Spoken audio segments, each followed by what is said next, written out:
Marcelo Brozovic est heureux ici et je pense qu'il va prolonger son contrat. C'est ce que disait Simone Inzaghi, l'entraîneur de l'Inter, en conférence de presse début janvier, juste après la trêve hivernale, quelques jours après son interview dans la Gazzetta dans laquelle il demandait clairement à Brozo de prendre une décision, de se dépêcher. Il lui conseillait de signer. L'interview d'Inzaghi dans la Gazzetta a été publiée le 24 décembre, la conférence de presse était le 4 ou 5 janvier, et dans la foulée, le 7 janvier, Steven Zhang, le président de l'Inter, est arrivé à Milan pour s'occuper de plusieurs dossiers, pour régler plusieurs situations. Parmi ces situations, il y avait bien évidemment la prolongation de Marcelo Brozovic. Le cas Marcelo Brozovic, ce n'était pas la seule mission de Zhang. Pour le coup, son agenda était très chargé en arrivant, mais Brozovic était quand même le joueur de l'Inter avec qui Zhang devait discuter. Son contrat se termine en fin de saison, en juin 2022, et il a une importance capitale dans le système Inzaghi. Dans le système Inter, depuis que Spalletti l'a repositionné plus bas sur le terrain, en regista, c'était en 2018, personne ne comprenait vraiment quel était le vrai poste de Brozovic. Il était baladé un peu partout au milieu de terrain, avait des fulgurances, avait parfois impressionné, mais ce n'était pas le Brozovic que l'on connaît aujourd'hui, c'était un Brozovic moins sûr de lui, Spalletti l'a libéré. En conférence de presse à l'époque, quand Spalletti était à l'Inter, qu'il venait de transformer Brozovic en regista, l'entraîneur disait que le repositionnement du joueur l'avait rendu plus responsable. Avant ça, Brozovic avait un gros problème de concentration. Spalletti avait l'impression que le Croate n'était pas concentré sur le jeu de son équipe à chaque instant d'une rencontre. C'était difficile à gérer, le repositionner devant la défense dans une zone du terrain aussi dangereuse était donc très risqué, mais Spalletti l'a tenté. Spalletti l'a tenté et ça a fonctionné. Il avait un joueur qu'il qualifie lui-même d'anarchiste, dans le sens où il ne respectait pas les consignes, jouait son jeu avant de jouer pour l'équipe, et en le mettant devant la défense, avec le jeu face à lui, il a gagné un patron, un milieu de terrain qui perd moins de ballons, qui distribue rapidement, qui organise, mais surtout, miracle, qui respecte et fait respecter ses consignes.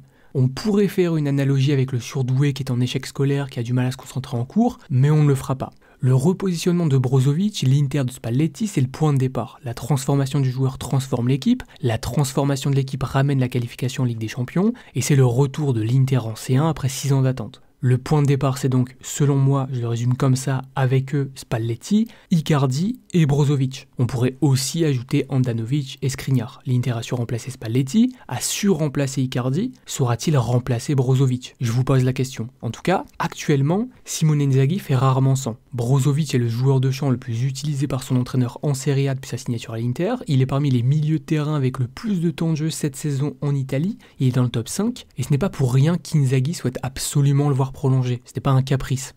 On s'en est rendu compte ces derniers temps, je pense que vous serez d'accord avec moi, la plus grande qualité que peut avoir un footballeur, au-delà de ses qualités techniques, c'est d'être disponible, c'est de pouvoir jouer régulièrement, livrer des prestations de haut niveau et les répéter, c'est ce qui est le plus rare, c'est ce qui devrait coûter le plus cher, c'est ce qu'on devrait valoriser le plus, c'est ce qu'a Brozovic. Il est bon, il est là, il est bon, on le voit, on le revoit tout le temps et on imagine mal un Inter sans lui, un Inter sans son regista, sans le regista de Serie A, sans Brozo, il a su se rendre indispensable. Spalletti, Conte puis Inzaghi ont pu compter sur lui, ont tous pris la décision de construire leur version de l'Inter autour de lui et aujourd'hui, Inzaghi, il le dit, il le disait déjà en septembre à ses débuts, il pense que Brozovic, ce Brozovic, est irremplaçable.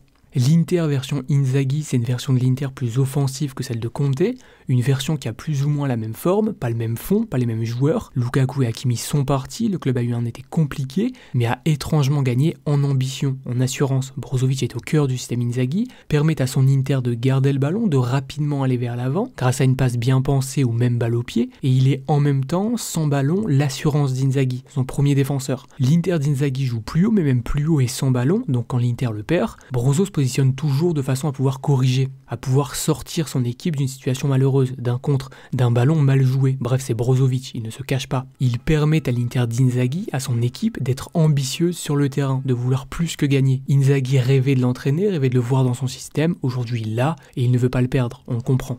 Le problème, à l'heure actuelle, c'est que Brozovic est important, c'est la pièce maîtresse de son équipe, mais il est en fin de contrat et il n'a pas de remplaçant, il n'a pas de doublure. Donc l'Inter est dans une position délicate. A l'inverse, le joueur est dans une position ultra avantageuse. Logiquement, il veut en profiter, surtout qu'il est de ceux qui n'ont pas fui, comme Conte ou Lukaku, il est de ceux qui ont accepté de se battre. qui ont eu confiance en Zhang, Marotta et toute la clique. Marotta, justement, dit que le Croate souhaite prolonger, il l'a dit en décembre. Mais il a aussi ajouté que sur le plan économique, les négociations étaient compliquées. Brozovic aimerait un gros contrat, un contrat à la hauteur de son importance pour le club. Sa dernière prolongation date de 2018, début de saison 2018-2019, époque Spalletti. Brozovic n'avait pas encore le statut qu'il a aujourd'hui, donc n'a pas pu négocier un top salaire, a performé depuis sans pour autant squatter devant le bureau de sa direction pour demander une revalorisation. Il a laissé les choses se faire, l'Inter en a profité, et là c'est le moment de passer à la caisse. C'est jour de paye pour Brozovic, il attend légitimement sa récompense. Le joueur réclame 7 millions d'euros par an, en gros il veut que l'Inter double son salaire, et Zhang a fait le déplacement jusque Milan pour s'en occuper. Depuis qu'il est arrivé en Italie, Zhang a quasiment fait tout ce qu'il avait prévu de faire. Inzaghi lui a demandé un joueur pour son côté gauche, il a eu Gosens. Une bonne partie du staff s'est vu proposer une prolongation, et un accord avec Brozovic aurait été trouvé. C'est ce qu'annonce la presse. La Gazzetta annonce un contrat de 4 ans, un salaire de 6 millions hors bonus, un peu moins de 7 millions avec. Et la direction de l'Inter serait très confiante vis-à-vis de la finalisation de ce dossier. Rien n'a été signé, la presse dit que les derniers obstacles avant l'officialisation ne sont que bureaucratiques, ce n'est qu'une question de papier à signer. On dit qu'ils seront signés avant le derby de Milan, donc avant samedi, mais en attendant, apparemment, des clubs tentent leur chance, tentent de convaincre Brozovic de ne pas renouveler son contrat avec l'Inter. Ces clubs sont identifiés, on parle notamment de Tottenham, mais on dit surtout que le FC Barcelone aurait proposé au milieu de terrain un salaire plus important que l'Inter. Il n'y a pas de détails, le journaliste Fabrizio Biassin dit simplement 8 millions par an. Ce serait la proposition de Laporta. Avant de transformer Brozo en un top regista, Spalletti, à la Roma, au même poste, s'est occupé de Pjanic. On a fait un top regista aussi. Pjanic est sous contrat avec le FC Barcelone. Le club l'a peut-être oublié.